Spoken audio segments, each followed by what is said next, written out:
अस्सलाम वालेकुम स्टूडेंट्स। आज हम देखेंगे सेंटेंस क्या होता है, सेंटेंसेस में माइनर सेंटेंसेस क्या होते हैं, सिंपल सेंटेंसेस क्या होते हैं और कंपोनेंट्स ऑफ सेंटेंसेस जिन्हें हम सवोका कहते हैं ये क्या होते हैं। तो चलिए शुरू करते हैं।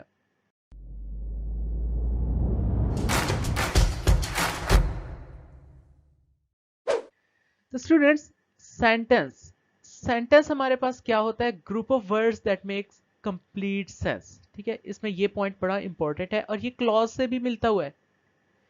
तो सेंटेंस में हमारे पास ग्रुप ऑफ वर्ड्स होते हैं जो एक कंप्लीट सेंस देते हैं, उसी को हम क्लॉज कहते हैं। एक सेंटेंस में हमारे पास एक क्लॉज भी हो सकता है, एक सेंटेंस में हमारे पास दो क्लॉजेस भी हो सकते हैं, एक सेंटेंस में हमारे पास तीन क्लॉजेस भी हो सकते हैं। ठीक है, तो ये देखते हैं कैसे। सेंटेंस हम कहते किस बेस पे हैं? ये हम दो बेसिस पे कह सकते हैं। या तो वो एक मीनिंग क्लियर करे, ठीक है, तो अगर कोई टेक्स्ट हमारे पास मीनिंग क्लियर कर रहा है तो वो हमारे पास सेंटेंस है। और सेकंड, उसमें सब्जेक्ट हो, वर्ब हो और ऑब्जेक्ट हो। सब्जेक्ट क्या होता है? Doer of the action. Object क्या होता है? Receiver of the action. और इटसेल्फ एक्शन क्या होता है? वो वर्ब होता है। मीनिंग की बेस पे हम कैसे सेंटेंस कह सकते हैं? फॉर एग्जाम्पल, आप किसी से पूछते हैं हाउ आर यू, वो कहता है गुड, फाइन, ऑल राइट। ठीक है, आप पूछते हैं वॉन्ट एनी हेल्प। ठीक है, ये हमारे पास सेंटेंसेस है, इनमें हमारे पास मीनिंग क्लियर हो रहे हैं, लेकिन सब्जेक्ट वर्ब ऑब्जेक्ट ये सेकंड कंडीशन इसमें फुलफिल नहीं हो रही, सिर्फ पहली वाली कंडीशन फुलफिल हो रही है। इस बेस पे हम इन्हें सेंटेंस कहते हैं। तो ऐसे सेंटेंसेस जो सिर्फ हमारे पास मीनिंग देते हो, ठीक है, लेकिन ग्रामेटिकल स्ट्रक्चर फॉलो ना करते हो, ऐसे सेंटेंसेस को हम कहते हैं माइनर सेंटेंसेस। एग्जाम्पल, कोई आपसे पूछे कैसे हैं, आप कहते हैं गुड, ऑलराइट, फाइन। ये हमारे पास सारे माइनर सेंटेंसेस है। देन हमारे पास आते हैं सिंपल सेंटेंसेस। सिंपल सेंटेंसेस जो होते हैं वो हमारे पास दोनों कंडीशंस जो होती हैं वो फॉलो करते हैं, मीनिंग भी देते हैं और इसमें सब्जेक्ट वर्ब और ऑब्जेक्ट भी होता है। अब इसकी एग्जांपल देखते हैं। इसमें हमारे पास क्या है? ही किक्ड अ बॉल। ठीक है, ही सब्जेक्ट है, किक वर्ब है, द बॉल ऑब्जेक्ट है। तो सब्जेक्ट वर्ब ऑब्जेक्ट दोनों कंप्लीट और इसका मीनिंग भी कन्वे हो गया। तो ऐसे सेंटेंस को हम कहते हैं कि हमारे पास सिंपल सेंटेंस है। ठीक है, देन कभी कभी हमारे पास सब्जेक्ट जो होता है वो हमारे पास हिडन भी होता है। ठीक है, तो हम ये नहीं कह सकते कि जी ये सेंटेंस ही नहीं है। सब्जेक्ट कभी कभी हमारे पास हिडन होता है। फॉर एग्जाम्पल, एक सेंटेंस है ओपन द डोर। ठीक है, इसमें आप ऑर्डर दे रहे हैं ओपन द डोर, इसका मतलब है यू ओपन द डोर। ये जो इसमें यू है ये हमारे पास हिडन है और ये इसका सब्जेक्ट है। ओपन क्या है? वर्ब है। ठीक है, और द डोर क्या है? ऑब्जेक्ट है। तो इसका जो सब्जेक्ट था वो हमारे पास हिडन था। नॉर्मली हमारे पास सेंटेंस में एक सब्जेक्ट होता है और प्रेडिकेट होता है और इन दोनों को मिलकर हम कहते हैं कि जी ये हमारे पास क्लॉज है। अब होता क्या है कि हमारे पास एग्जांपल है ही किक्ड द बॉल। ठीक है, question is who kicked a ball. जिसने हु को जवाब दिया वो सब्जेक्ट हो गया, ये सब्जेक्ट है, बाकी जितना बच गया वो प्रेडिकेट हो गया। ठीक है, तो इसमें हमारे पास सब्जेक्ट भी हो गया और प्रेडिकेट भी हो गया। प्रेडिकेट के अंदर फर्दर क्या है? वर्ब।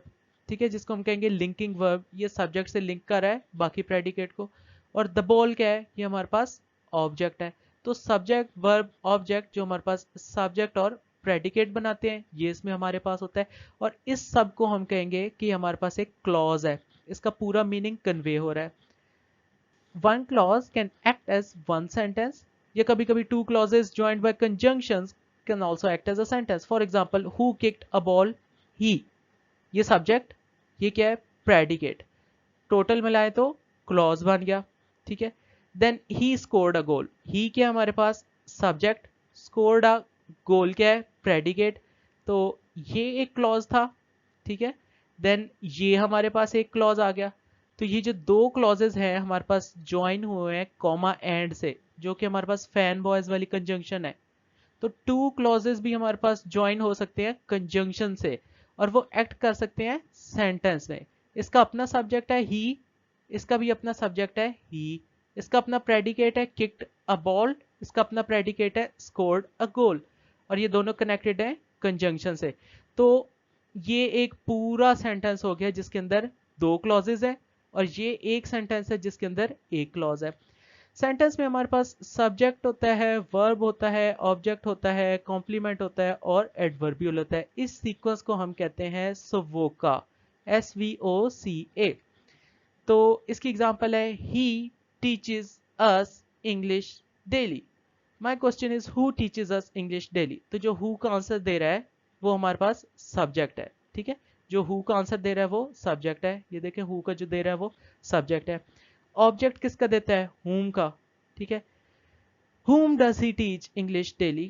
तो जो whom का जवाब दे रहा है वो क्या है? us, ठीक है, ये ऑब्जेक्ट है। देन जो हमारे पास when और where का जवाब दे रहा है वो एडवर्ब है, ठीक है।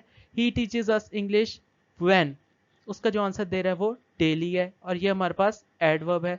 देन कॉम्प्लीमेंट क्या होता है? वो हमारे पास आंसर देता है व्हाट का, he teaches us what, what का जो जवाब दे रहा है वो इंग्लिश है। इंग्लिश हमारे पास कॉम्प्लीमेंट है और ये मीनिंग कंप्लीट कर रहा है, ग्रामेटिकल स्ट्रक्चर कंप्लीट कर रहा है। अगर आपको नहीं पता सब्जेक्ट क्या है, वर्ब क्या है, ऑब्जेक्ट क्या है, कॉम्प्लीमेंट क्या है, एडवर्ब क्या है, तुम्हारी एक पूरी प्लेलिस्ट है सेंटेंस स्ट्रक्चर, उसमें ये सारे डिटेल से बताए हुए हैं। That's all for today, see you next time.